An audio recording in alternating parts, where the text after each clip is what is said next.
Telugu YouTube ఛానల్లో మీ వ్యాపార ప్రకటనల కోసం 9154949554కి కాల్ చేయండి. 5 ఏళ్ల పాటు జగన్ ప్రజా వ్యతిరేక పాలన ఆంధ్రప్రదేశ్ రాష్ట్రాన్ని అధోగతి పాల్చేసింది. ఏపీలో అప్పటి వరకు ఉన్న పరిశ్రమలు కూడా పలాయనం చిత్తగించాయి. కొన్ని కంపెనీలపై పనిగట్టుకుని కక్ష సాధించడంతో వాళ్లు దండం పెట్టి పారిపోయారు. దాంతో ఏపీలో ఉపాధి అవకాశాలు దెబ్బతిని రాష్ట్రం అప్పుల ఆంధ్రప్రదేశ్గా మారింది. దాంతో జగన్ పాలన పట్ల విసిగిపోయిన జనం మళ్లీ చంద్రబాబుకు అధికారాన్ని కట్టుబెట్టారు. అధికారానికి వచ్చింది తడుగా రాష్ట్ర ఆర్థిక వ్యవస్థని గాడిలో పెట్టేందుకు చంద్రబాబు ప్రయత్నిస్తున్నారు. ఈ క్రమంలో అప్పులకు వడ్డీలు చెల్లించేందుకు నిధులు సమకూర్చుకోవడంతో పాటు ఉపాధి అవకాశాలు పెంచే పరిశ్రమలను ప్రోత్సహించాలని చంద్రబాబు డిసైడ్ అయ్యారు. ఏ పనైనా వేగంగా దశల వారీగా చేస్తే సక్సెస్ సాధ్యమని చంద్రబాబుకు ఒక అంచనా ఉంది. దాని ప్రకారం ఆయన ముందుకు నడుస్తున్నారు. తొలి దశలో కంపెనీ చైర్మన్లు, సీఈఓలను పిలిపించి మాట్లాడడం ద్వారా ముందడుగు వేస్తున్నారు. ఇక నిజానికి చంద్రబాబుకు ఒక బ్రాండ్ ఇమేజ్ ఉంది. 1990లో ఆయన ఆంధ్రప్రదేశ్కు సీఈఓగా పరిగణించేవారు. ఉమ్మడి ఆంధ్రప్రదేశ్లో పెట్టుబడుల కోసం ఆయన అహర్నిశలు కృషి చేశారు.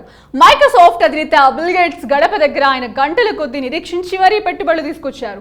ఇప్పుడు రాష్ట్రంలో ప్రభుత్వం మారడంతో ఏపీలో భారీ పెట్టుబడులు పెట్టేందుకు దిగ్గజ పారిశ్రామిక సంస్థలు ఆసక్తి చూపిస్తున్నాయి. దాదాపు 75,000 కోట్ల పెట్టుబడులతో రాష్ట్రంలో ఆయిల్ రిఫైనరీ, పెట్రోకెమికల్ కాంప్లెక్స్ ఏర్పాటు చేసేందుకు ప్రభుత్వ రంగ సంస్థ Bharat petroleum corporation limited BCCL ముందుకొచ్చింది. చైర్మన్, మేనేజింగ్ డైరెక్టర్ కృష్ణకుమార్ ఆధ్వర్యంలో ఆ సంస్థ ప్రతినిధులు వెలగపూడిలోని రాష్ట్ర సచివాలయానికి వచ్చి ముఖ్యమంత్రి చంద్రబాబును కలిశారు. తొలుత ఆయిల్ రిఫైనరీ, పెట్రోకెమికల్ కాంప్లెక్స్ ఏర్పాటుపై BCCL ప్రతినిధులతో చర్చలు జరిపారు. ఆయిల్ రిఫైనరీ ప్రాజెక్టుకు 5,000 ఎకరాల భూమి అవసరమవుతుందని వారానికి తెలిపారు. ఇక దీనికి సీఎం సానుకూలంగా స్పందించారని చెప్పి అన్ని పనులకు బందరు అనువైన ప్రదేశం అనే అభిప్రాయం వచ్చింది. ఇక అక్కడ పోర్టు కూడా ఉండడం, ల్యాండ్ బ్యాంకుకు కొదవలేకపోవడం కలిసి వచ్చే అంశంగా భావించాలి. ఇక 90 రోజుల్లోగా ఈ ప్రాజెక్ట్ ఏర్పాటుకు సంబంధించిన పూర్తి ప్రణాళికతో రావాలని చంద్రబాబు వారిని కోరారు. ఇక అక్టోబర్ కల్లా పూర్తి ఫిజిబిలిటీ రిపోర్ట్ వస్తామని BCCL ప్రతినిధులు తెలిపారు. అంటే ఏడాదిలోగా 25,000 ఉద్యోగాలకు మార్గం సుగమం అవుతుందని అనుకోవాలి. రైట్, ఇక వియత్నాంకు చెందిన విన్ఫాస్ట్ సంస్థ ప్రతినిధులు కూడా చంద్రబాబుతో సమావేశమయ్యారు. వియత్నాంలో ఎలక్ట్రిక్ వాహనాల తయారీలో మంచి పేరున్న విన్ఫాస్ట్ కంపెనీ CEO పామ్సాన్ షౌ ఆ సంస్థ ప్రతినిధులు కూడా సీఎంతో భేటీ అయ్యారు.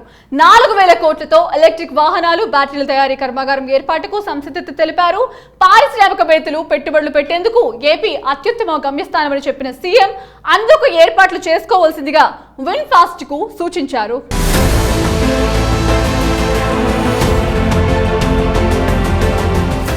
Please do subscribe to KTV Telugu. Please do subscribe